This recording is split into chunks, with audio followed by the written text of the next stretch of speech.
Another week, another defeat. Are Tottenham Hotspur sleepwalking into a relegation battle?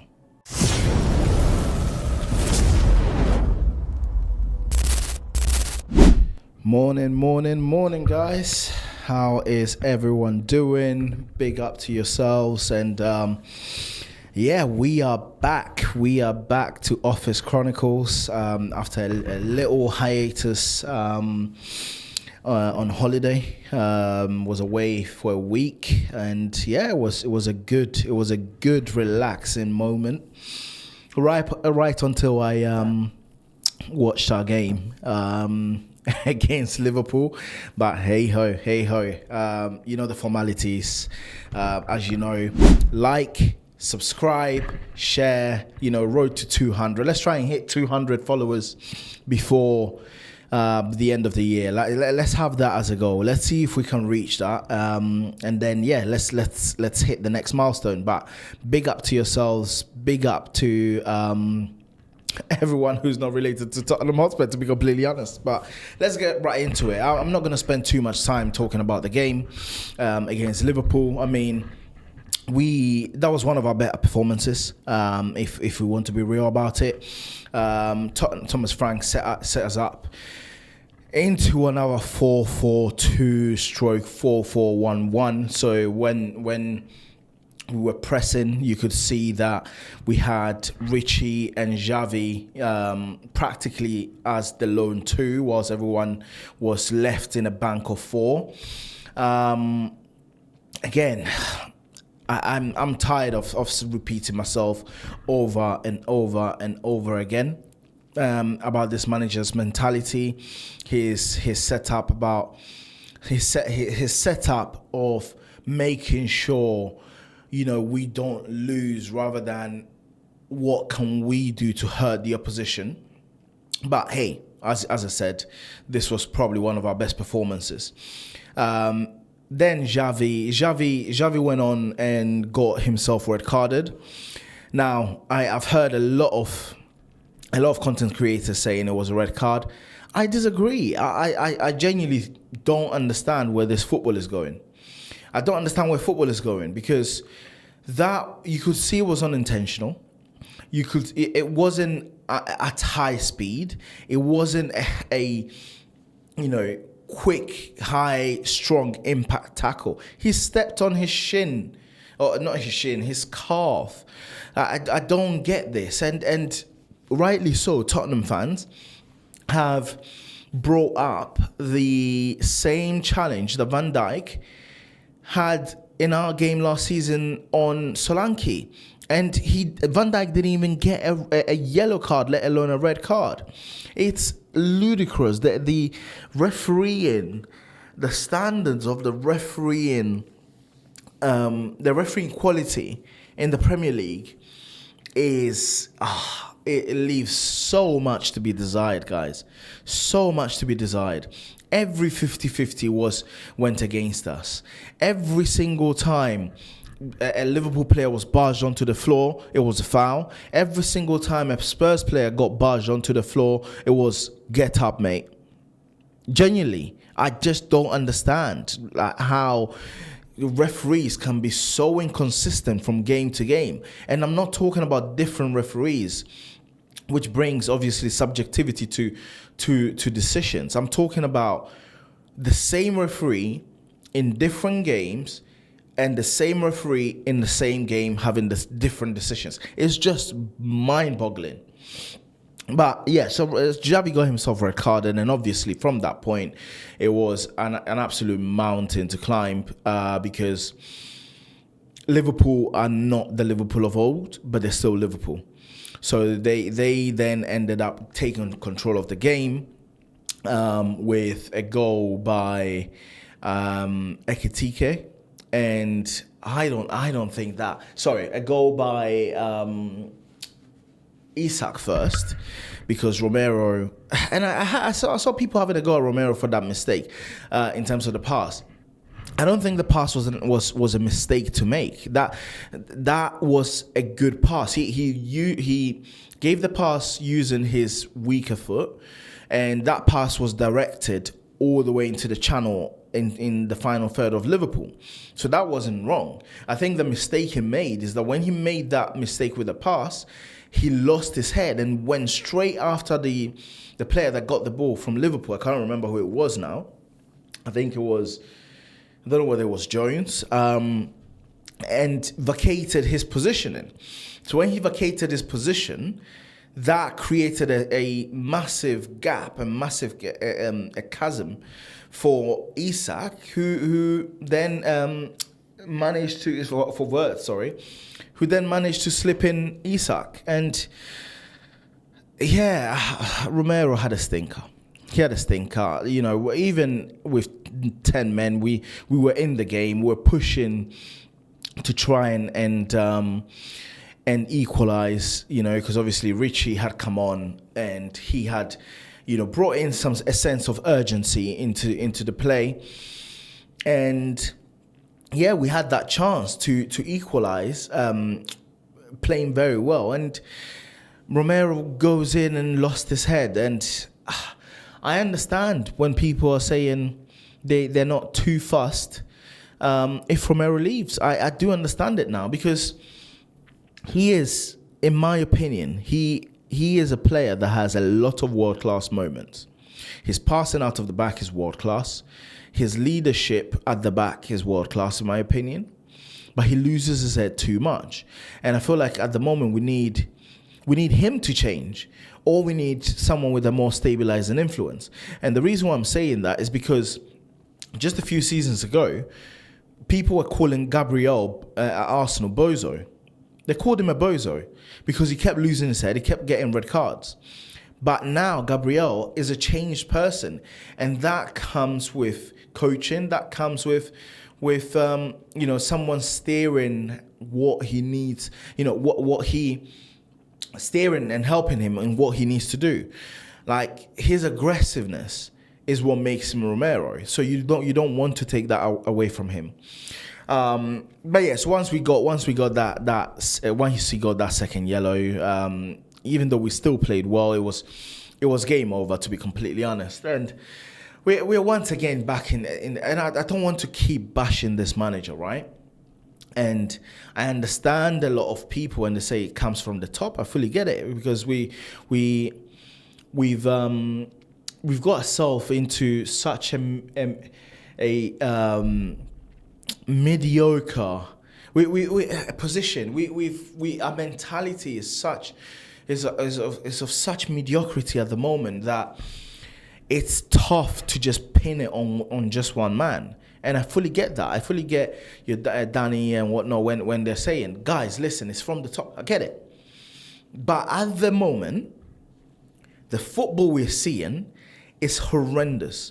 We've had probably 3 good games out of however many we've had. We've had, 17 games in the Premier League? And we probably had just 2 good games in those. And that's the Man City game and the Burnley game.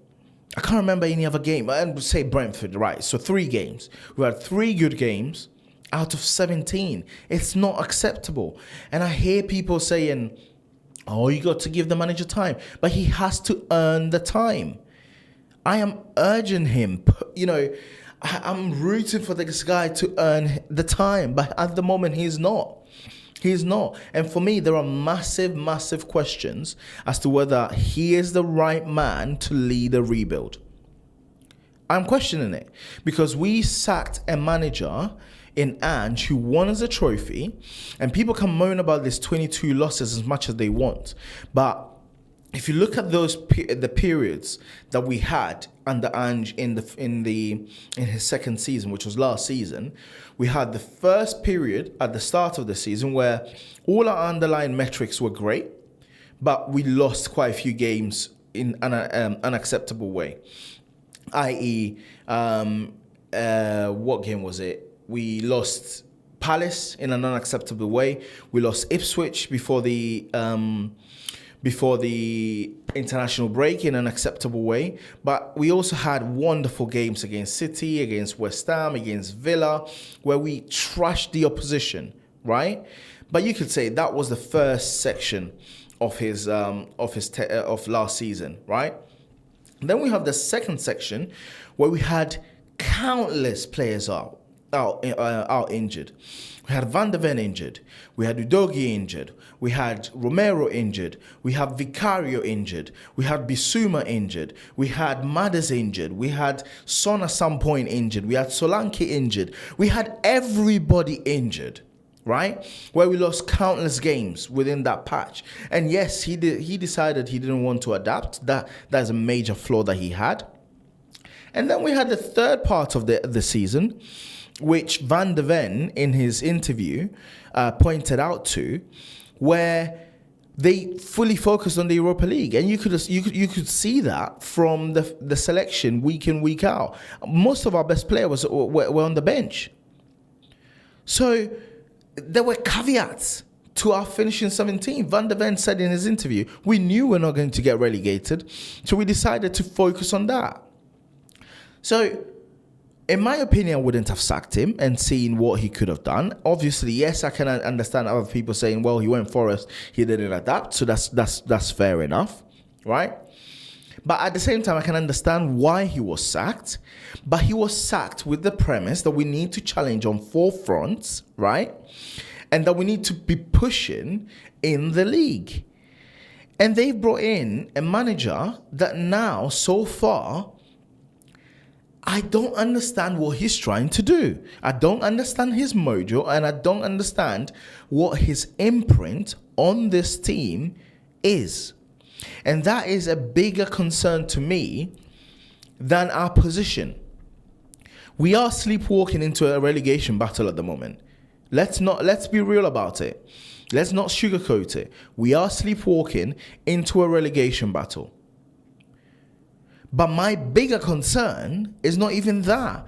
It's the fact that when I watch this team, I don't know what this team is trying to do. And I'm not the only one. The reason why I can know for a fact I'm not the only one who feels this way, who thinks this way, is because when I put my season ticket, when I put a ticket on the exchange, nobody buys it.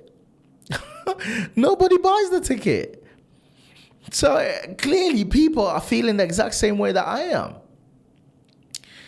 So, but yes, I do understand when people are saying we need better players in the attacking position, we need the better players in midfield, we need high volume passes, and I will make a video about, players that we need and who maybe we should be scouting and whatnot in the January window. But is Thomas Frank the guy that you would trust with 200 million, 300 million? Is he the guy you will trust for your rebuild? That is where I am, where I feel he's not the guy. He's got too much of an inferiority complex, whereby as soon as this guy goes against a team that has got a bigger name, instead of backing himself and thinking, you know what, you've come to our gaff now. You've come to our stadium now. We are coming at you. We don't care who you are. He goes into his shell. He goes, oh, it's Liverpool. I'm so scared. We need to... come on, bro. Have some guts. Have some cojones. Because I don't want to keep going at you. But you make it very, very difficult not to. But yeah, I'm not going to put this Liverpool game on him, because I do think that the players, like we had an okay game. But my only issue is the fact that we always have to go a goal down to have a go. We have to go a man down to have a goal. Where is the impetus? Where is that oomph about us from the start? Why does everything has to be rigid and stinky with this guy? Why? And why has he gone away from what worked for him against PSG in the first game in our Super Cup, and what worked for him against Burnley and City, which was pressing high and suffocating the opposition? If you haven't got the players to pass yourself into great chances, press high. Why have you stopped that? But anyway, guys, we've got even bigger issues, and I'm probably going to make another video about it because we're 8 days away from a transfer window, and we're hearing that Paratici is leaving to become head of football at Fiorentina, a team bottom of the Serie A, who managed their first win on the weekend. I mean, I understand that obviously, Fiorentina is a heritage club. It's a heritage club in Italy. I was born in Italy. I'm Italian. I've got an Italian passport, born and raised in Italy. But so I understand Serie A as anybody would, who really hones into that league. But for him to leave Spurs for Fiorentina just shows that there is something going on in that boardroom, because he was announced just a few weeks ago to be the joint director. So clearly, maybe he doesn't want to share that position and doesn't see himself progressing within that position. So maybe that's a fair point. Obviously, I am in the corporate world. I know how it works, and I know how sharing power is difficult. So maybe that's what it is, guys. But that is a horrendous timing. What I'm hoping for is that Frank and the team, and the recruitment team, so Lange, Paratici, have been discussing who the targets are for January, because if they haven't, mate, I have no words. You know what I mean? I have no words. So him leaving, disastrous. Lange, I don't know what's worse. Paratici leaving or Lange taking over another transfer window. Like, how many times have we ripped this whole script up? It feels like we need to rip it up again. Like, get rid of, if Paratici is leaving, get rid of Lange as well. Bring in a competent director of football that can actually lead this team. We're acting like we're bottom of the table team with bottom of the table revenue. Like, come on. And by the way, VINAI, or whatever his name is, VINAI is on fraud watch. He is on fraud watch. I'm telling you now, because everything is all over the place. How do you come out and announce Paratici to be your co-director of football 6 weeks ago, 7 weeks ago, whatever it was, for him to be wanting out 6 weeks later, 8 days before the transfer window? Get a grip, everyone at Spurs. Get a grip. And to fans who keep saying it's bigger than Frank, I agree with you. I agree. This is the culmination of 10 years of bad recruitment and project youth that didn't work, and 25 years of mismanagement. I get that. I fully get that. And I get that we need more players, better players, more quality for I get that. But I will not hear anybody try to tell me that this team is a bottom of the table team. That this team can't string two passes together. That this team is a team that should be comfortable getting 0 point whatever XG per game. I'm not having that. But I also do understand people who say that these players have to hang their heads in shame for the way that they're playing. I don't think Frank has lost the dressing room yet. I don't think so, because you can see that there is some fight with these players. But I think he is very close, because I don't think that these players believe in whatever he is that he's selling. I don't think they do. I think they genuinely did believe in Ange. I can tell you that. And I do think that Ange's, his the worst thing about him and his downfall is the fact that he was so stubborn that he didn't want to adapt to the changing world. Because his philosophy, he sold it to the players.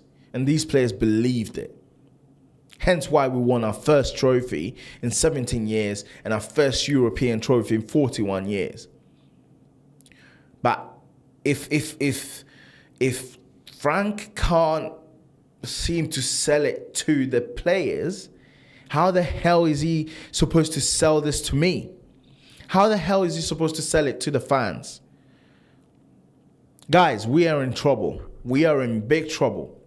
But I will, in the coming weeks, come up with a mini series that will be titled "The Season So Far," and I'll be bringing in a few new guests, a few guests, shall I say, onto the channel, guys that you guys probably know very well, and so that we can debate and discuss the season so far and the road ahead. So, guys, please. Thank you so much for if you got this far. But yeah, keep subscribing, keep liking, and keep sharing. And let's try and hit this 200 goal by the end of this year. We haven't got too long left, but have a great holiday.